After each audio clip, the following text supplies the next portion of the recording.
The story begins with a boy named Errol who sits at the table with his family on the morning of his blessing. His father is surprised by how calm he looks, saying he couldn't sleep from the excitement, while his mother says she can hardly wait to see what kind of hero he will become. His sister insists her brother will outshine everyone else, and their mother teases that he will even win the hearts of all the girls, leaving his sister flustered at the thought of losing him. But unlike them, Errol is grounded, admitting that he will probably turn out to be nothing more than an ordinary boy. In this world, children receive their hero class at the age of 10, blessings from the gods that determine their talents and futures. When the ceremony begins, students step forward one by one to be blessed. His father cheers proudly as he returns to his seat. One after another, the priest continues, until it is Errol's turn. His sister beams, confident he will be given something special.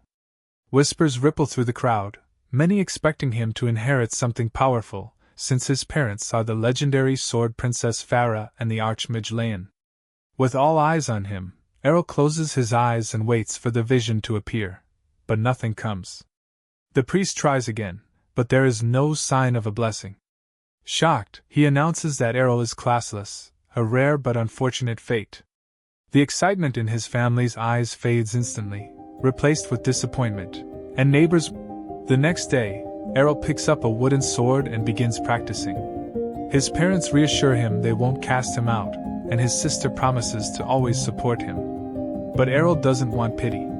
He tells them he won't live as a freeloader, and reminds them he has been training in swordsmanship with his mother since childhood. Later, Errol walks to the training grounds, where two swordsman-class boys are sparring. When they notice him, they scoff at the idea of someone without a class training beside them. Errol replies that he will train just the same, but the boys boast that their blessing allows them to grow stronger without it. They demonstrate their smooth movements, fueled by their class, and laugh when Errol challenges them. One accepts, expecting to crush him, but Errol quickly blocks and counters his strikes. Even when both boys gang up on him, using sharp reflexes, he knocks them both down, leaving them stunned. Enraged, they demand a rematch, but before they can start, another boy steps forward.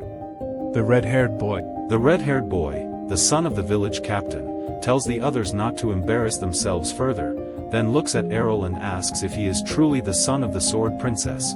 When Errol confirms it, the boy smirks, saying Errol learned proper swordsmanship from his mother but warns that beating two amateurs proves nothing and levels his sword, challenging Errol to a real fight. Fueled by jealousy that Errol's mother holds the village's strongest title, he vows to prove his family's superiority. The duel begins and the clash of steel rings through the yard. To everyone's surprise, Errol keeps pace, but then the boy unleashes a swordsman's skill, the twin slice, blocking the first strike and cutting Errol with the second, a move Errol cannot yet defend against. Bloodied but unbowed, Errol vows to master that technique through his own effort. Days pass and Errol trains relentlessly, breaking blade after blade until his sister, worried, is shown a chest of shattered swords by their mother, proof of how hard he has worked. In the forest, Errol finally reproduces the twin slice and feels proud of his progress, but as he trains goblins stalk the undergrowth, he fells them with his new skill, only to hear a panicked scream and find the red-haired boy cornered by a massive hobgoblin. Errol slips behind the hobgoblin, times his strike, and with a single twin slice cuts the club-wielding monster down before it can deliver a killing blow. As the creature collapses, Errol understands he has mastered the footwork and force of the move, not by a blessing but by sheer persistence and heart. Standing over the fallen beast with the red-haired boy trembling in his arms, the